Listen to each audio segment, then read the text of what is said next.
আহি পেলাই আপোনালোকৰ লগত একেলগে এই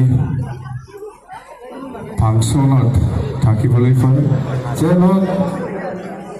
জুবিন গাৰ্গ যিদিনা এইটো এক্সিডেণ্টেল যিটো ঘটনা হৈছে বা যিটো ঘটনা হৈছিলে সেই সময়ত মই জাষ্ট ঘৰৰ পৰা ওলাই এটা ইলেকশ্যন কেম্পিঙৰ কাৰণে গৈ আছিলোঁ।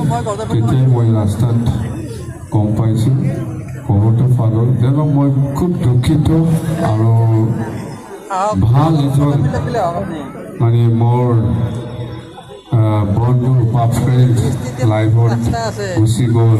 সেইটো মোৰ কাৰণে খুব মানে হাৰ্টত খুব মানে লাগিছে, কি ক'ম, আঘাত লাগিছে। হাৰ্টত খুব আঘাত লাগিছিল। জানো মই অন্যায় যিহেতু মই ৰাস্তাতে আছিলোঁ, ফাৰ্ষ্ট মই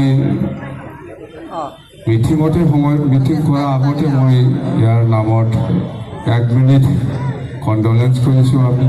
আৰু সেইদিনাই মই ঘোষণা কৰিছোঁ যে জুবিন গাৰ্গ মোৰ এটা ভাল এটা ফ্ৰেণ্ড আছিলে, বহুত পুৰণা ফ্ৰেণ্ড।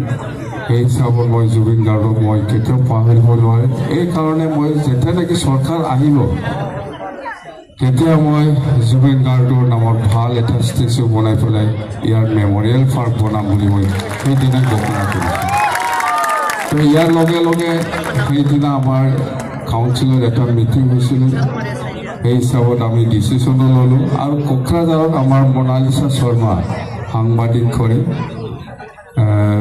ৰিপৰ্টাৰ হৈ ইয়াকে আমি দায়িত্ব দিছোঁ যোৱাকালি, যে জুবিন গাৰ্গৰ যিমান যিখিনি প্ৰিপাৰেশ্যন পাৰ্ক বনাবৰ কাৰণে বা ষ্টেচু বনাবৰ কাৰণে যিখিনি প্ৰিপাৰেশ্যন কৰিব লাগে, ইয়াৰ গোটেই দায়িত্বটো মই মনালিছা শৰ্মা বাইদেউক মই দিছোঁ। যোৱাকালি মই সেই দায়িত্বটো দিছোঁ যে সেইটো কৰি পেলাই আমি জুবিন গাৰ্গৰ গোটেই কিবাটো আমি শেষ কৰিব নোৱাৰিম।